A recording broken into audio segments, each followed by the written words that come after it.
To be an Alexandrian is to be a queen of South Africa and of Africa.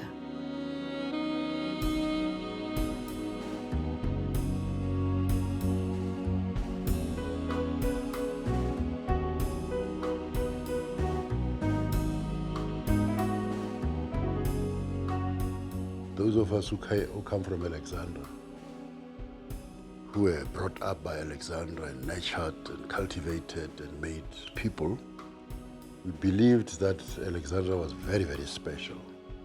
We believed that it was the only place in the whole world which could survive anything.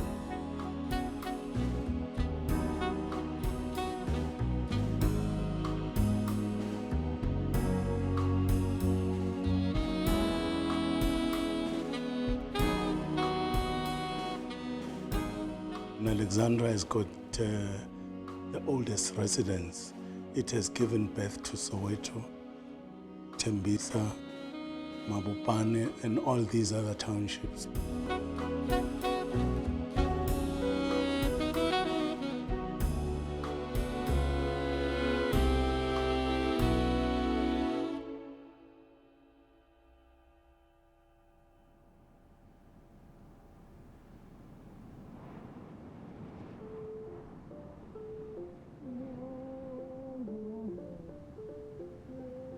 The story of Alexandra cannot be told without that of Johannesburg, a complex tale shaped equally by fate and by legislation.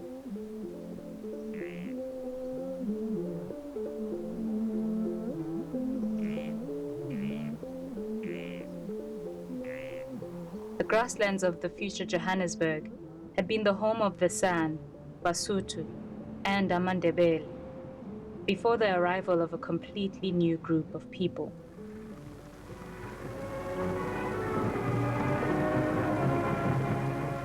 In 1836, in an extraordinary gesture of self-reliance and courage, 2,000 Boers crossed the Orange River into the wilderness, out of the bondage of British rule, searching for free lands. The Boers used their guns against our spears, and where they won battles, set up farms, reducing our ancestors to landless laborers.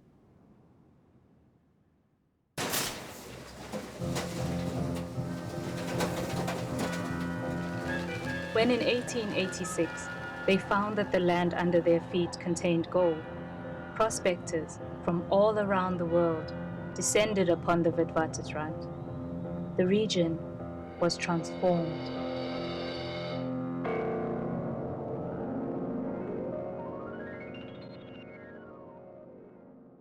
There was no city here before discovery of gold.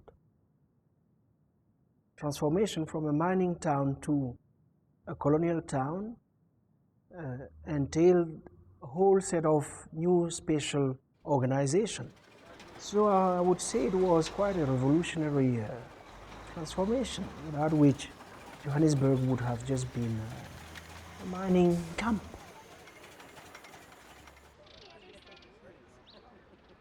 As early as the 1890s, a wealthy English class had settled in Johannesburg.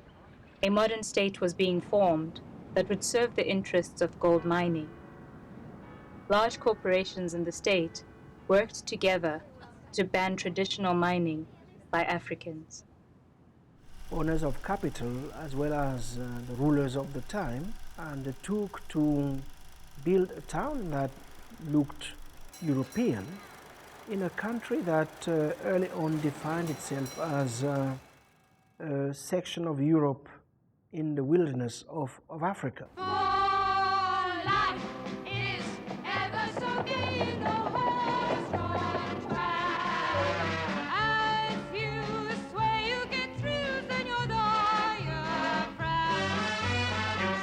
Behind the driver with your hat pulled tightly down. Then cling to your seat in Commissioner Street all the way to Jeffrey's Town. So you have the landlords that build their houses on the ridge here in Parktown and Houghton. So that's where they live, right? Overlooking the city that they built, right, in their image. But in the inner city, in places like Brickfields, the Malay camp, and so on, you have an integrated city. Exclusion didn't begin at the beginning. In fact, at the beginning of the city, there was a very happy kind of promiscuity, a very happy kind of coexistence. It is at the turn of the 20th century, the second fastest growing city, second only to New York. The comparison with New York is interesting because it has other similar characteristics. So for example, like New York, Johannesburg is extremely cosmopolitan.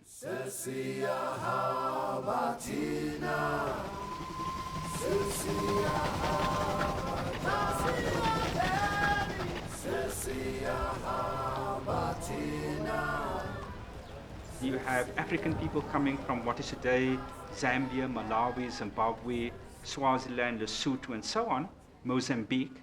But you also, of course, have people coming from other parts of what was then the British Empire, mainly from England, from Australia, plus you have people coming from India.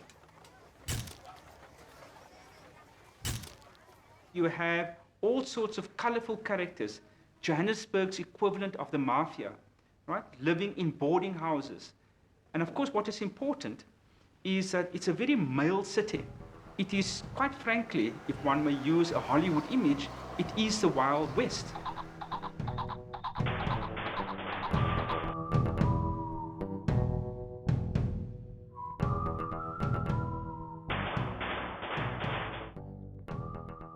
Even though mining is at the center of this economy, mining triggers the beginnings of a secondary economy.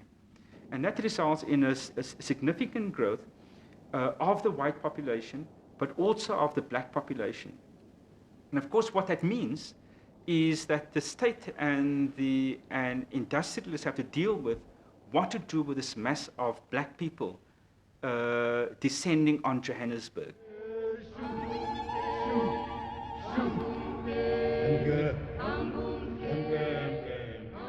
Colonialism in southern Africa was destroying a traditional way of life, causing a slow exodus from the countryside to towns like Johannesburg.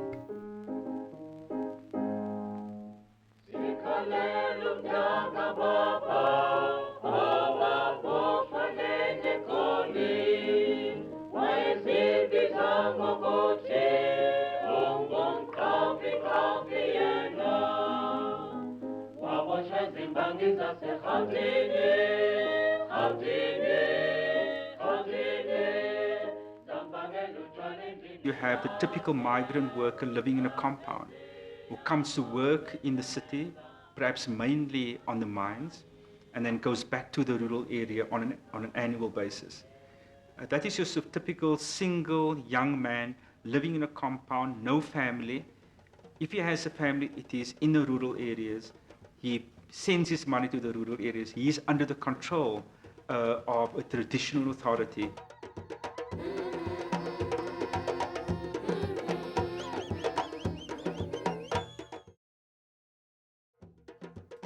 Mineral wealth drew large numbers of prospectors to the region from all over the world. The fight over who would ultimately control the riches of the Witwatersrand led to the South African War.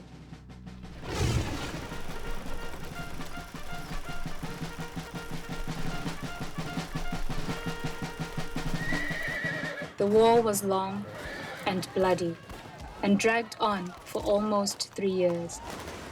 22,000 British, 7,000 Boer, and 12,000 black South Africans lost their lives in the conflict.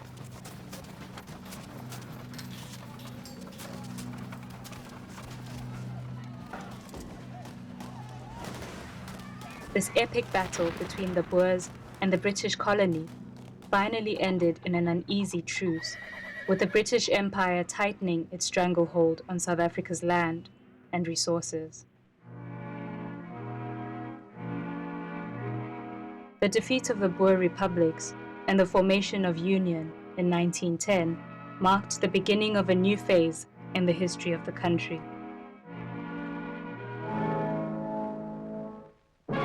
Unity.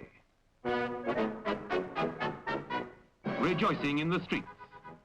South Africa moves steadily forward, and at garden parties, latest fashions proclaim a new prosperity.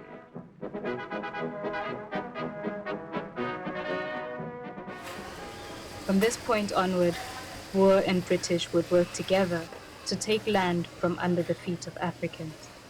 And in order to survive, we would have no option but to become a continuous source of cheap labor.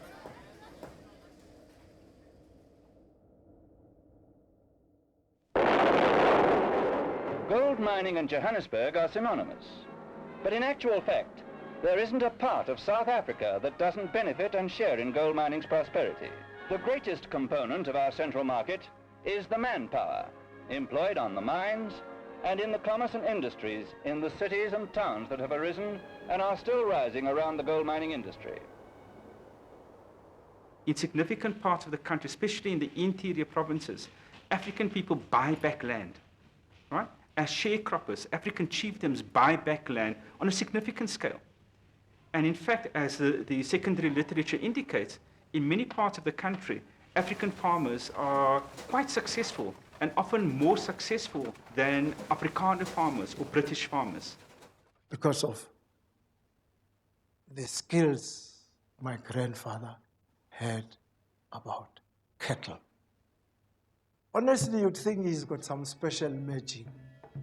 Be it chicken, be it pigs, be it sheep. Oh, that he excelled in sheep.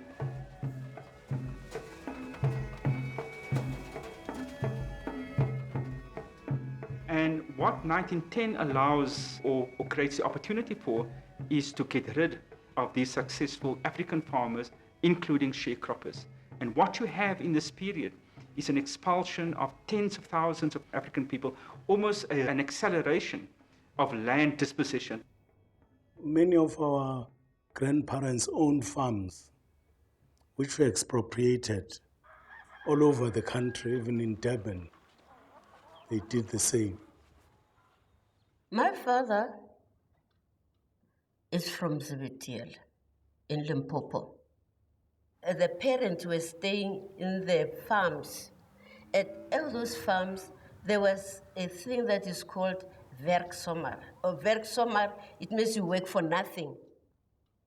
So my father found that the parents, the mother, the father, the sisters, brothers, and everything, they are working for summer. He said, no, I can't work for summer.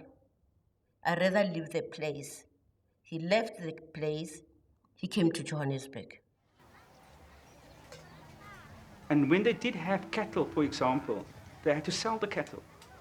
But it means that when they were forced to migrate to the urban areas, they often had money in their back pocket. So this sort of typical idea that, poor black people migrated to urban areas, which is the dominant story, does not apply to early Alexandra. It applies to Alexandra in the 1940s and subsequently, but not to early Alexandra.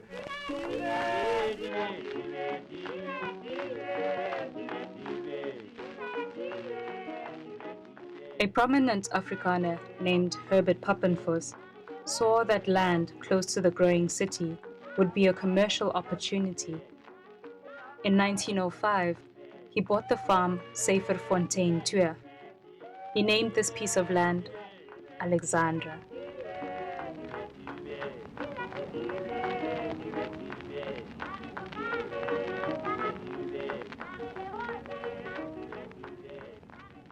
Here he sees this very massive, expansive place that is undulating so well and very attractive to him. While waiting for potential white buyers, he used the land as a staging post for conveying milk from his farm in Midrand to Johannesburg.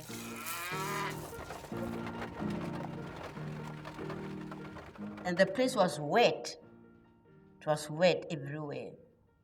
And the white people didn't want to buy it. European people, they never forget malaria when they come to Africa. They would leave it for anything. They would love it for everything they want, but as soon as they detect there is warmth and moisture that encourages mosquito, no die. They are scared of malaria and the tsetse fly. And so they were reluctant. For 9 years, they did not want to buy a soul. He was a supporter of the South African Party, the Smuts Party, was the son of a former Attorney General of the Orange Free State. Because he was involved in local politics, he knew that the 1913 Land Act was coming. And if he was going to make any money from selling land to African people, it had to be done quickly. So in 1912, Papenfus went back to government. They said, we can give you permit to sell to the natives here, the black people.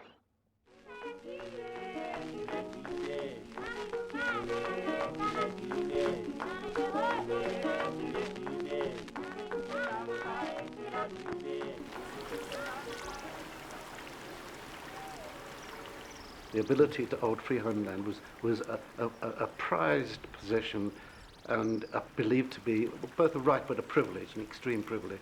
It was a mark of being civilized. Now that word often crops up in the literature, in the mouths of people themselves, the black middle class, that they want to be considered as civilized and on a par with whites. Private property is the key to citizenship. It was then, it is still the case under the democratic dispensation, that the democratic order is the political order of private property. On acquiring the right to sell to Africans, Papenfus laid out Alexandra as a freehold township. He resized the plots into 2,308 lots, 3 squares, and 1 reserve. He bought Alexandra as a commercial venture. He sold the plots as a commercial venture. He ran it as a commercial venture. Then he went to those men in Albert Street, to the hostel, to go and tell them, I'm selling my farm, black people. Don't you want to have your own place? My father said. They said to him, yes, we would like to have our own place. Go out. I want you to go out of this place to have your own properties. Then he started to sell Alexandra.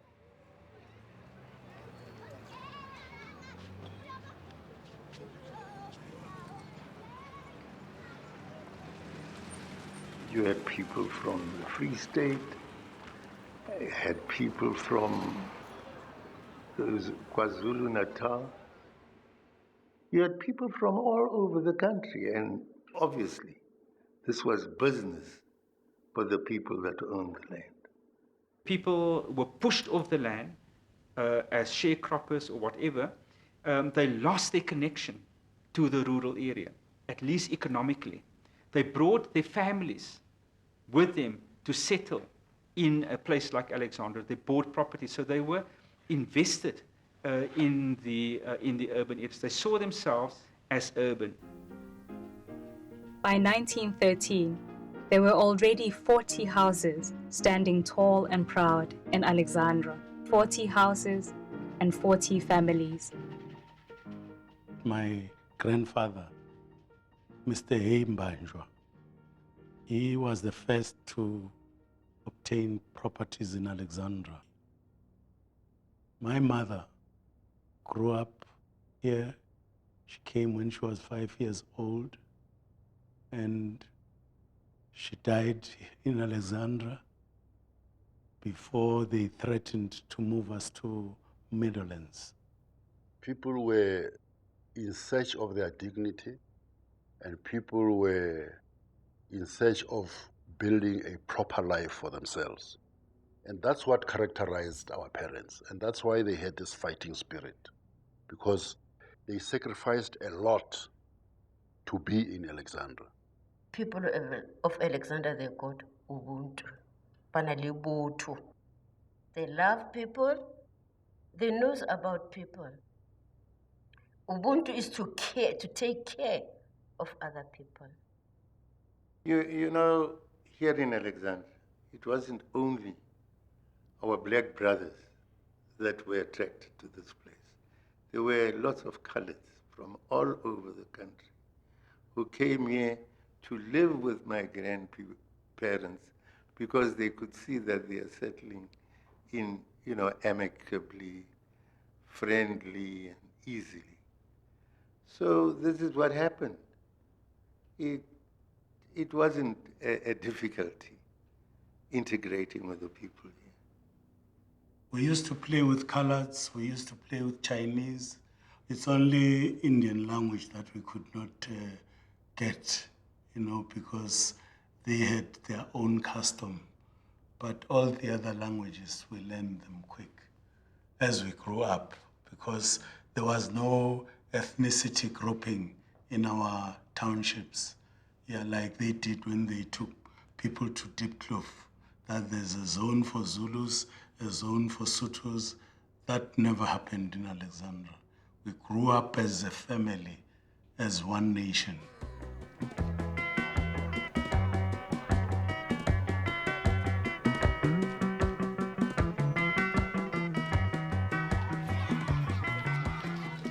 And so it was that Alexandra had become such an unusual place, a place where we as black people could legally own land and property. Alexandra was beautiful then. It was meant for 60,000 families. And the streets were clean, no tarred roads. We used bucket system. Our toilets were clean, not what you see today.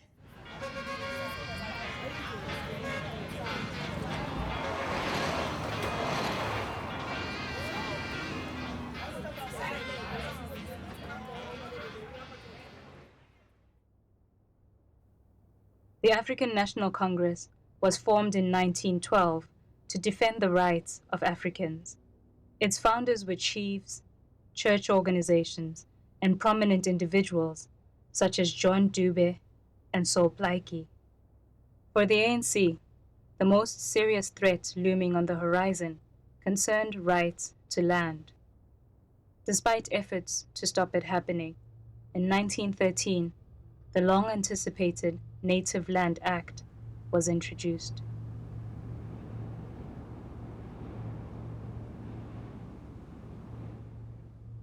The Land Act was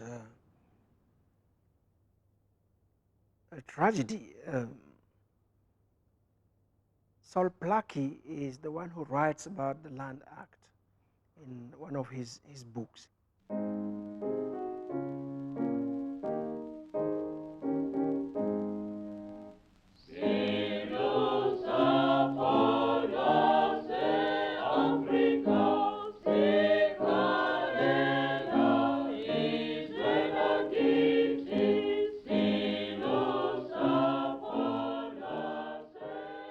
The act was a direct attempt to exert control over where our people lived and worked by restricting their ownership to land. The day after the Land Act has been adopted, Sol Plaatje, who is a very important historical figure in South African letters and in politics, is traveling from Mafeking to Johannesburg.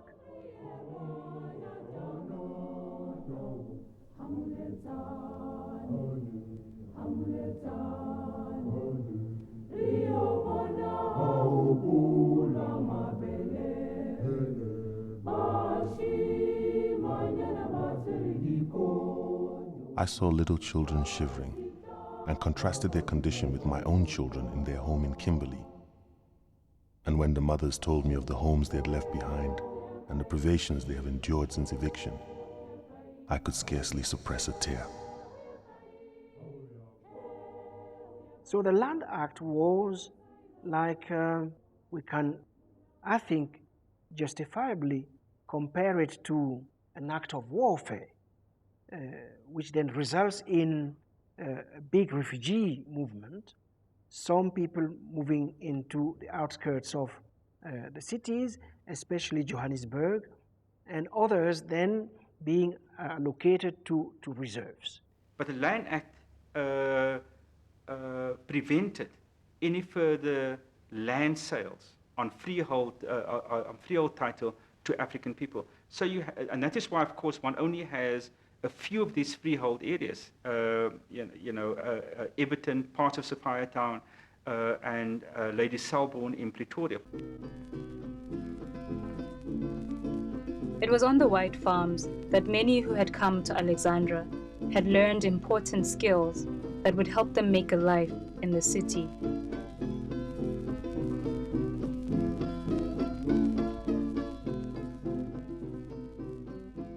The people employed the skills that they brought to Alexandra, like shoeing the horses, repairing the wheels of the carts that they made out of car wheels. Sometimes used the old type of wheel that was used on the farm. They often used the capital that they had, but not just the capital that they had, to establish their own small-scale businesses. They were extremely entrepreneurial. They're the prototype of the current black middle class.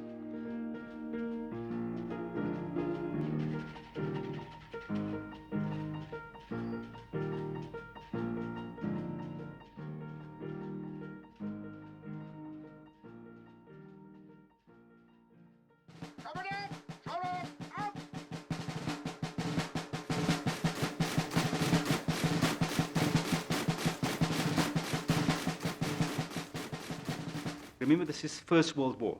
There are bad economic times, and more people are streaming into the urban areas. Plus the fact that you have the war effort, so secondary industry is also increasing its activities, and so there's a greater demand for labor.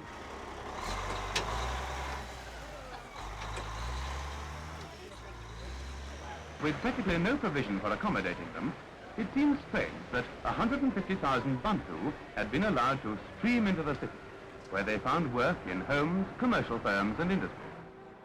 Oh, the mines were demanding labor, and Alexandra was providing first-class labor.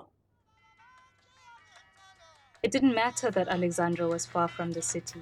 At least in this pocket, outside of a racially divided South Africa, we could be in control of our own destiny.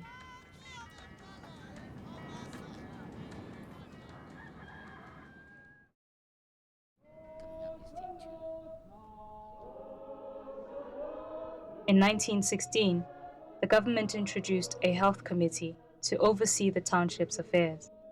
It had 5 members, 3 white, 1 black, and 1 colored. The Alexandra Health Committee has real power in terms of what it can do in Alexandra. It controls Alexandra. So that adds to this idea that that Alexandra was different, it is special, it was autonomous, that it wasn't controlled by white authority. It controlled itself via the Alexandra Health Committee. Yeah, the health committee was started initially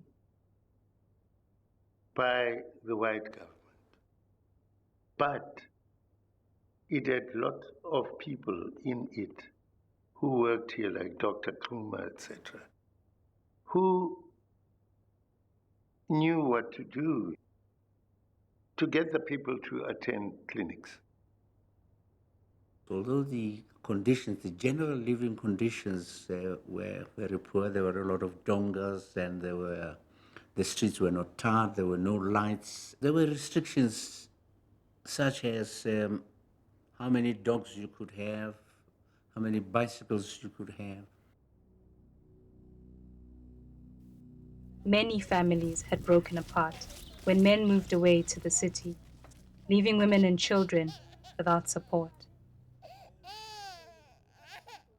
The different types of people, the density of people who came into Alexandra were predominantly male. They were predominantly called by the rising reef mines. Just about every part of male society in South Africa, black and white, were united in the view that African women should be stopped from coming to the towns. Because African women coming to the towns was usually a sign of independence. The migrant labor system didn't allow families to migrate and settle into the urban areas, nor did many people want to complete that process. There is a big gender imbalance in Alexandra, and it's amplified on weekends when single male men come into Alexandra for leisure and recreation. Now, liquor is one dimension of recreation, but the company of women is another one. The tendency was, where there are women, there's going to be war. It used to start like this. You could not record that these women live in this place, but you would see women there. When there's a party, you will see them. Where do they come from? But from the end of the First World War, large numbers of women were also leaving the rural areas and following the exodus of men into the city. Generally, they don't have access to housing, to property ownership. They don't have access to the labor market, and they are therefore marginalized and excluded. There's a shortage of women. So for that reason as well, sex work becomes lucrative, right? And but of course it's a means of women achieving a means of economic autonomy. A who's of Alex, the real businessmen of Alexandra, who actually started as shebeen owners. You know, my aunt was already a hawker, selling vegetables during the day as well as second-hand goods, and then at night she will sell liquor. You know, and it was a booming business. My mother was very friendly. She was selling liquor to the people in Alex. The clientele were people working in the mines, working in municipalities, factories. There was never a fight at a place. There was no swearing, etc. It was just a nice place where guys enjoyed themselves. The yards were bustling places, full of people and activity. At weekends, people from town and from the nearby mines would head to Alexandra to relax, play music, and have fun. The yards are widely reviled by a neighbouring white community because of liquor brewing, crime and other things, but also just the independence of the place. Some tenants were also selling liquor. Some were arrested. I still remember an old man by the name of Matebula. He also used to have that. But then, you know, those that were clever, they kept it, you know, underground. They did not just keep it in the house. They didn't have a right to come in Alexandra because Alexandra is a place for people. It's not registered with the government. It's not a place for government. They have to go to health committee to go and look for papers to go in Alexandra. Now, what you basically had was a cycle of the police raiding and people living with that. It was a kind of understanding. There was a kind of equilibrium that existed.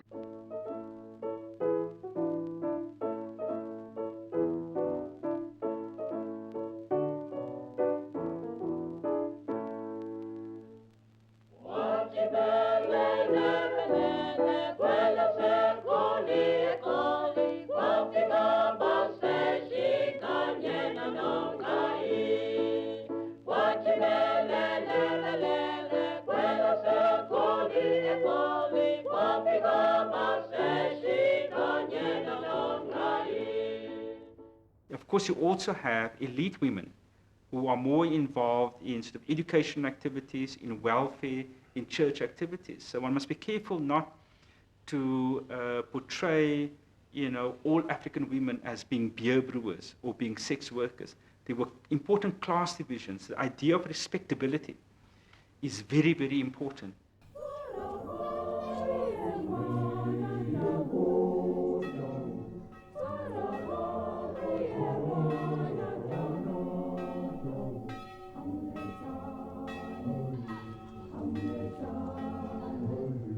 Rio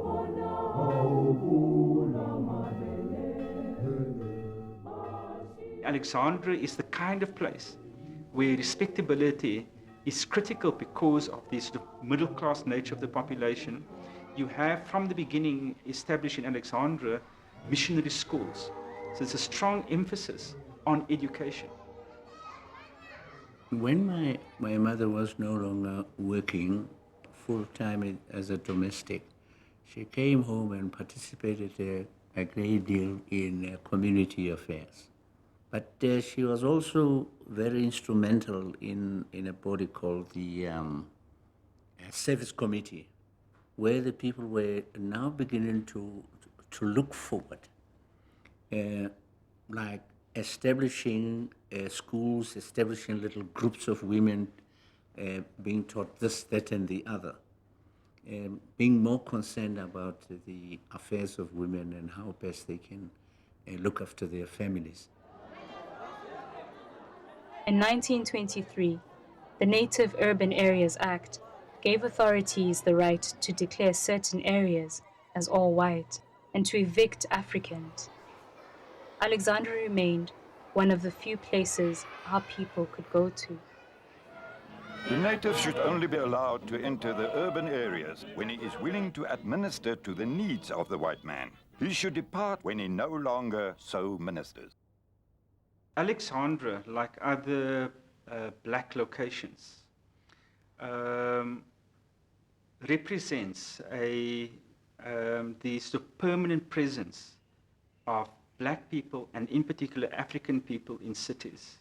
African people were only supposed to be, and the phrase he used, temporary sojourners in white areas. They should only be in urban areas who tend to the needs of white people. When they're not doing that, they should belong to one or other homeland, Bantustan.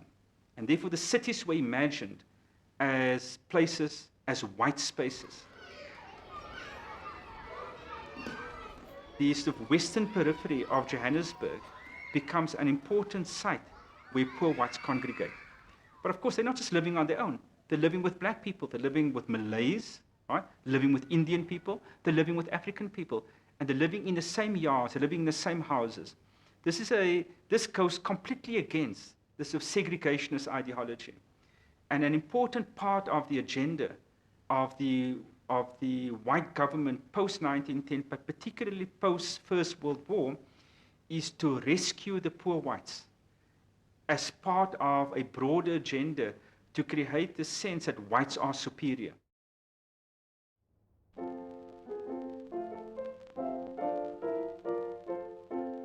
One way of doing this was to introduce job reservation, making sure that certain jobs on the mines and railways were for whites only.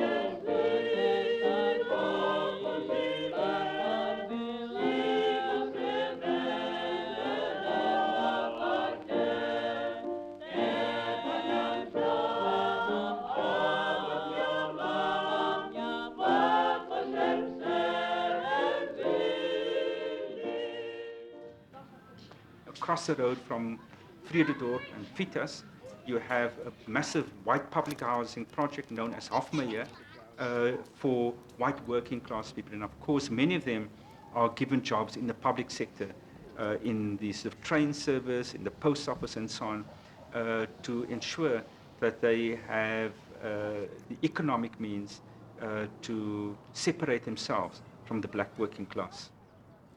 Social order here was premised on the idea of difference. Apartheid that is what it is. We are different. We have to live separated. So some authority has to discriminate, categorize, hierarchize, and then that's how we'll have peace. What the authorities do then is that they claim that black people and African people in particular are the vectors of disease.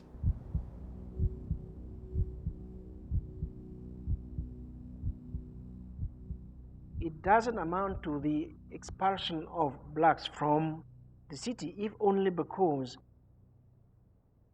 white capital is in need of their labor. It's not in need of them as human beings. It's in need of their labor.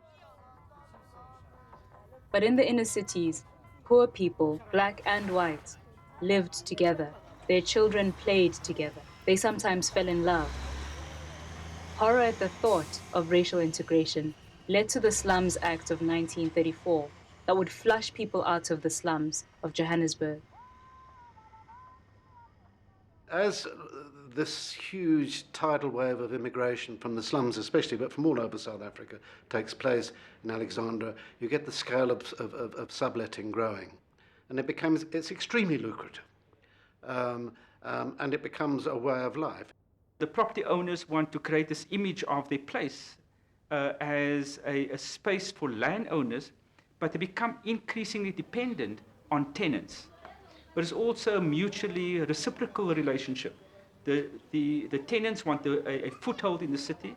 Alexandra becomes a key place. It is beyond the control of the authorities. Each year brought more and more people looking for a place close to the city. And just like in Alexandra today, extra rooms would be built in people's backyards, using whatever materials they could lay their hands on.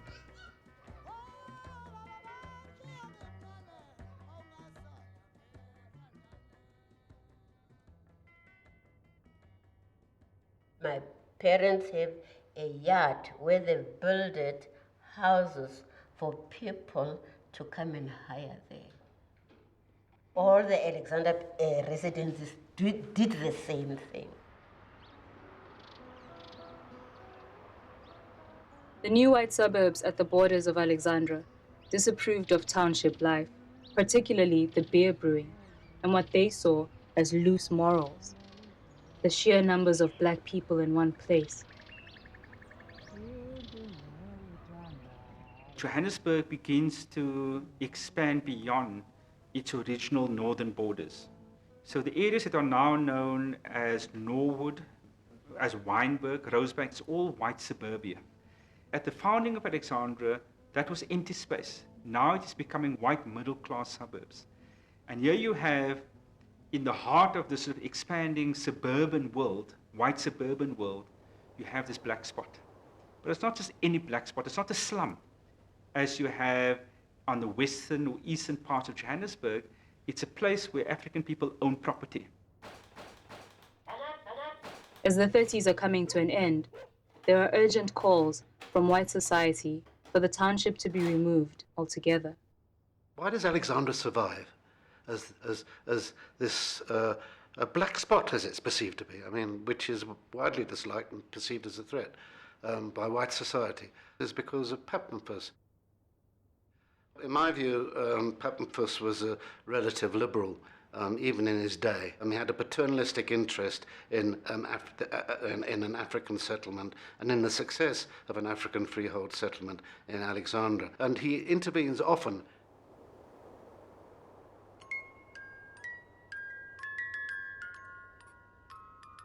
In 1937, Papenfus died tragically in a car accident.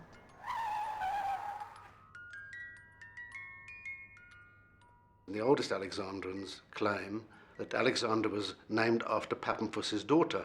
You find that Papenfus didn't have a daughter called Alexandra, didn't have a wife called Alexandra, didn't have any relative called Alexandra, and you can pick that up from his will. So then the big question is, who was Alexandra named after? What is also known by inference is that he had an illegitimate child with his secretary, the secretary of the Alexandra Health Committee. Now, was she Alexandra? I don't know.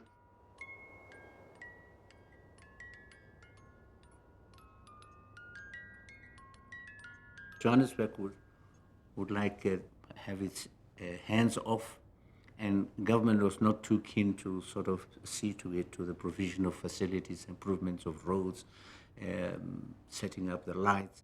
There's the provincial authority, the provincial council, who should be taking responsibility for it, but won't. There's Johannesburg City Council, who won't. It's too expensive, because what would be required would be rehousing to some extent of that population. And then there's the Department of Native Affairs, who won't deal with it either. So it falls between the cracks. The unwillingness of any authority to take control of Alexandra led to it being called nobody's baby. But this did not stop the continuous efforts to shut the township down. And with every effort, a new phase in the people's struggle to have their place in the city.